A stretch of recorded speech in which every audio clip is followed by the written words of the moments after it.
With our newfound ideas about reaction mechanisms, we want to actually define where reaction orders come from. So if I'm dealing with an elementary reaction, which means I know I'm dealing with a single molecular collision or a single molecular event, now orders are going to describe how many of a molecule are participating in that step. So if we use this ozone and O atom reaction, the rate is going to be based on the number of collisions. So basically there's two O3 molecules, two O atoms. So I can have a total, that gives me a total number of collisions.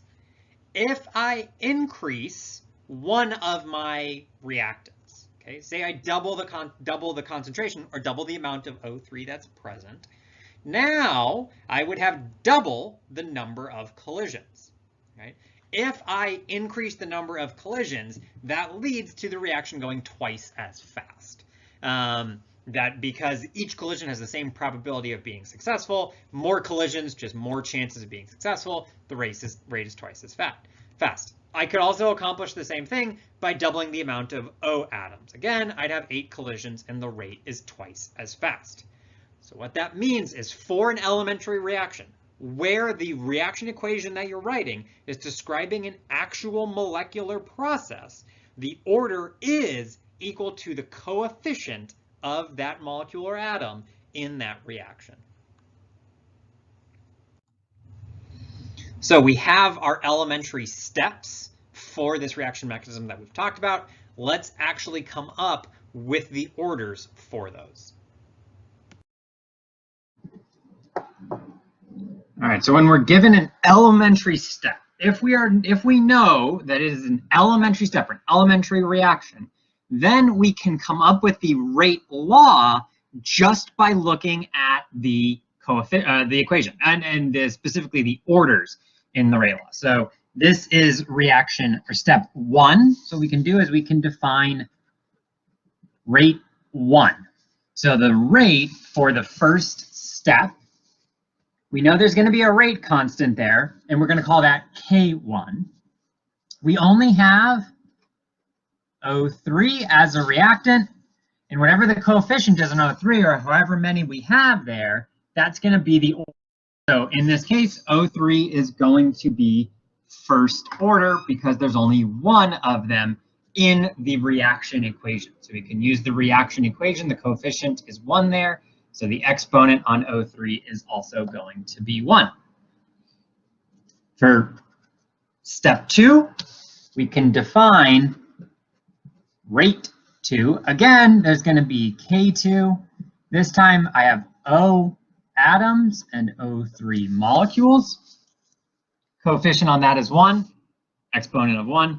Coefficient on that is 1. Exponent is going to be 1. So when we have elementary steps, when it's elementary reactions, that is no longer just an overall reaction, but you are explicitly describing a single collision between molecules. That is when the order is going to be equal to the coefficient in the equation. So because we can get the orders for any elementary step, that also lets us set up what the rate law is going to look like.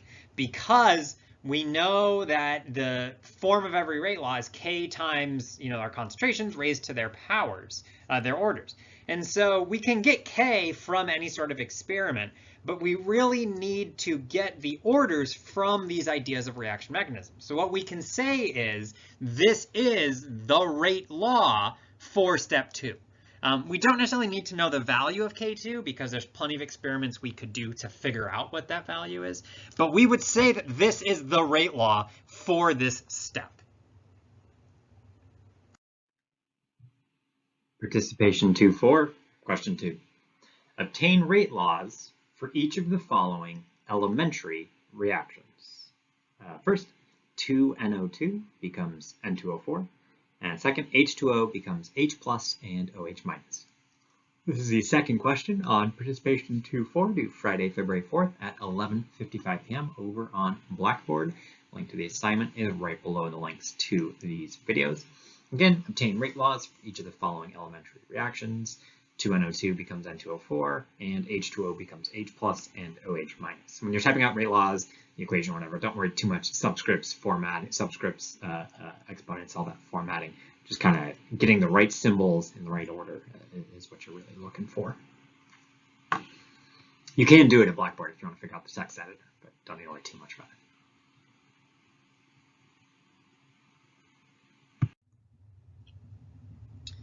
So this idea that for an elementary process, order is just equal to the coefficient really does come from the ideas of collision theory, because these elementary reactions actually are reflecting a collision, right? The actual collision or an actual process.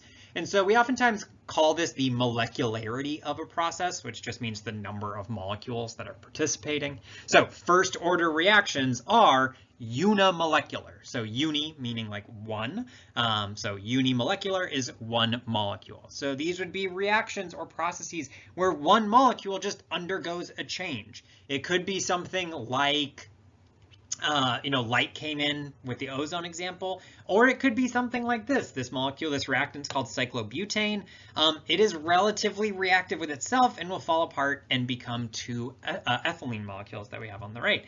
And so there is some chance of one reactant molecule changing, right? This molecule, you can imagine, it's like colliding with its neighbors, but it doesn't have to change its neighbors. If it's, say, in a liquid, it's bouncing around, the bonds could just spontaneously break. You could imagine it bounces around, kind of collides with something, and then that bond breaks, right? That bond breaks, the molecule's kind of flopping around, and all that really requires is this one molecule. You don't have to break bonds from anything else. You don't have to collide in a certain way with another molecule, just this one molecule. And so if it's just there's some chance of each one molecule changing, more molecules means more chances. But that's why it's a unimolecular or first order process, just one molecule is participating. When we step up to two molecules, that's a bimolecular process, which would then be second order. So this is kind of the idea that we talked about previously with collision theory, that two molecules need to collide.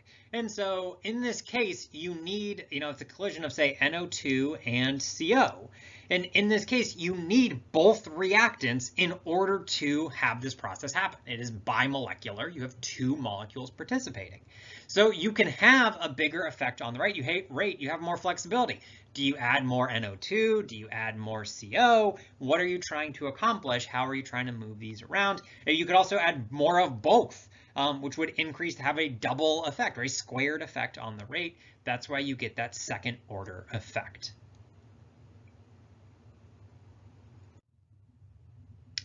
So when we're looking at kind of returning to overall reactions, so say the 2O3 plus the 3O2, that is an overall change. You start with some ozone, some O3, and you get oxygen molecules. When we're looking at these overall reactions, we cannot assume that the order is based off the coefficient. And that's because these orders would correspond to the number of molecules participating in a collision. So if you were to say that O3 is second order, you would be implying that there are two of those molecules participating in a collision. But that's not the case in this reaction mechanism, right? O3 reacts by itself, then it reacts with O molecules, okay?